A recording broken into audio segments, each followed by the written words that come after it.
Greetings sailors and welcome back to World of Warships and me hopefully managing to do a video for the first time in several days because my brain's just not been cooperating recently. It does happen that way sometimes. I just can't seem to words at all, and that's a bit of a problem when you're trying to do videos.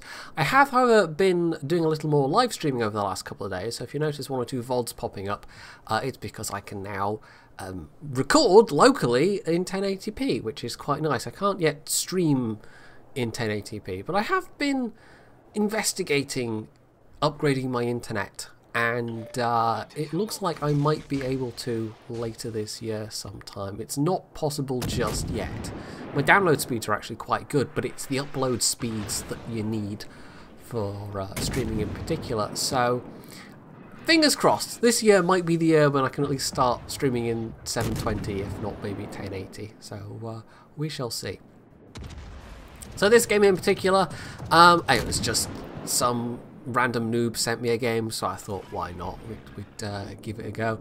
Yes, this is Silly Sombra, or Silly Azrael as his in-game name is, and he's actually divisioned here with Brett 50 and Pricey, so some quite familiar names to at least some of you if you're regulars in my Warship streams, or if you watch Pricey actually stream himself, because of course he does his own thing. So yeah, I'm guessing they were just doing a bit of low tier mucking about, because it's not, this is not really an OP division by any means. I mean, the Kuma's quite a nice little ship.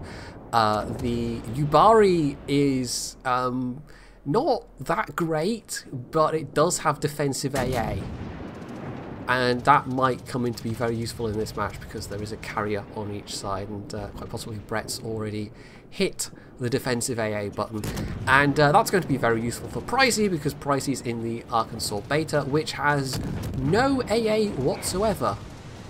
It doesn't even have a dude standing on the deck with a machine gun or even a pistol. Literally no AA, so that's possibly why Brett took that ship. So although Brett does have some torps of his own, the torp drop angles on the Yubari are extremely narrow. You basically have to be fully broadside. So unlike the Kuma, it's not a particularly versatile ship. It doesn't even really have a lot in the way of firepower, but it does have that defensive. So it's a little gimmicky, but for a division like this, it's kind of useful.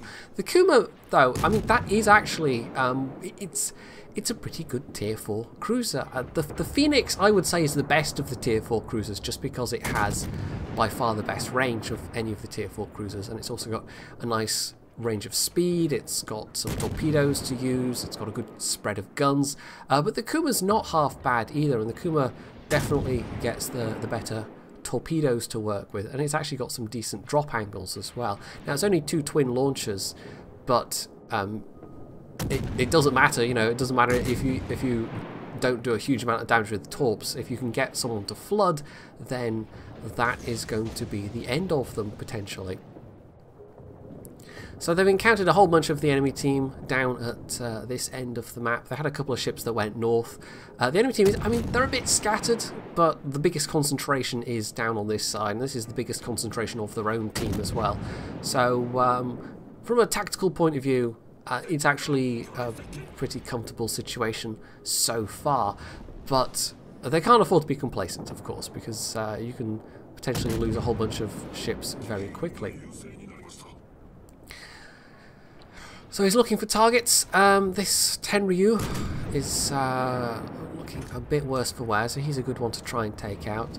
From what I understand, the Tenryu going to the Kuma tier 3 and tier 4, I mean, in real life, the Kumas were basically upgraded Tenryus. They were bigger, beefier, more capable versions of that ship. They were a redesign because they liked the Tenryu as a light cruiser, but it just needed a bit more oomph. And the Kuma does have a fairly reasonable amount of oomph. I mean, it doesn't have quite as big guns as some of the other tier 4s. It's got that 140mm caliber, but you've got a nice spread of them. You've got a decent rate of fire. So it looks like this Kaiser is not going to just steam round the corner and go into his torpedoes, which is a little unfortunate, but if he can get some fires going at least, he'll still do all right out of this. There are some planes incoming though, and sitting stationary is a little risky here. Even if it's only a tier 4 carrier and he can't do manual drops anymore, this is still presenting a very tempting target. And of course, unlike Brett, he doesn't have defensive AA to work with. So he maybe realises those planes are getting a little close, starts moving, but yeah, here they come. They're going to make a drop. So this might be a very awkward turn that he has to make here. It just kind of depends. There we go. So they are being disrupted by that fighter, that catapult fighter. Who even launched the catapult fighter? I'm not sure. It might have been... does the Ibari get a catapult fighter? I'm not sure it does. Somebody somewhere here has a catapult fighter, obviously, but it's not the Kohlbergs. Oh no, is it himself that has a catapult fighter? I didn't think that many tier 4s got catapult fighters. But yeah, no, that is actually a catapult fighter consumable, isn't it? Yeah, okay, there we go. Wow, that's me paying attention. Huh, I didn't realise the Kuma these days had the catapult fighter. I remember doing the video on the French cruisers and talking about the what is the French tier 4? Is it the Duguay-Trouin? I think it might be. And thinking, oh yeah, it's a catapult fighter. That's I think you don't usually see on a tier 4 cruiser, but maybe it's not the only one. The thing is, with the consumables, you can only look at what consumables a ship can mount if you actually own the ship. There's no way to do it by looking at the tech tree. And of course there's the wiki, but I've learned to be a little bit wary about trusting the wiki because the information therein isn't always 100% accurate. So they're forcing these guys back. They're in full retreat, and there's a couple of ships they might even just be able to outright kill. But it's at this point that they start angling to turn back and basically approach the middle from the other side, rather than just be in pursuit. And I think partly that's because they know there is an enemy destroyer that's coming down from the other side. I mean, the couple of ships they had that went towards sea have died at this point, unfortunately. But their own Hosho is in a slightly vulnerable position. And it also maybe puts them in a better position to intercept if other ships, if enemy ships decide to loop around the middle themselves.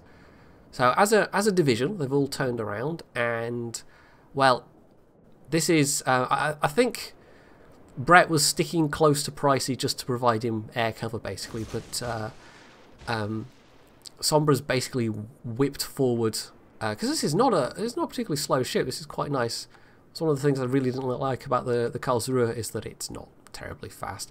But yeah, he's encountered 2 enemies, including Koivis, who happened to be on the enemy team. I think they must have been doing some counting down when they were hitting the battle button. So although he wasn't in a division himself, yeah, he's managed to get on the enemy team. So clearly they have to kill the filthy traitor, and if Sombra doesn't manage to do it, then he will bring great shame upon his clan. So a little bit of AP might have been more useful here. I mean, I think he's fired HE the entire way through, and of course it's the safe choice, but you mustn't discount the AP even on the lower tier cruisers. If you get a broadside against an enemy cruiser, it can be pretty effective. And of course, if you're playing a British cruiser, then you don't really have any choice. So that's one lot of torps out. It looks like it will take the Karlsruhe at the side, not enough to kill him. However, that Karlsruhe did not have repair party available, so he is sinking rapidly, and there's more torps out, so there we go. That was a double It's Just a Flesh Wound, high caliber, a double strike, and a Kraken, all in the span of about 3 seconds, which is not bad, and all because that Karlsruhe didn't have his repair party available. So whoops. So that was more of an exciting finish to this one than anything else. It wasn't the most thrilling match up to that point, but then that little encounter in the middle, I thought that was reasonably entertaining. So although I'm clearly performing an act of charity by showing off these the replays from these various noobs. yeah, it was actually quite entertaining. So yeah, that's not a bad result screen at all. So that was top of the team for Sombra, 1450 base XP, not bad. It was actually a nice podium finish there. And despite having his defensive, he only shot down, Brett only shot down 7 planes with that one. But maybe the enemy carrier just died a bit too quickly or was focusing his planes elsewhere. I often find that when I take the Yubari out myself, it's one of those ships you just take out for a laugh every so often. Even though you're much more likely to find carriers at tier 4 and tier 5, you kind of need a full AA spec captain to get the best out of that defensive AA you've got. So it's a bit gimmicky even so as a premium, but it's one of these ones that occasionally it's nice to try and work around the gimmick and catch a few unsuspecting tier 4 carrier players unawares.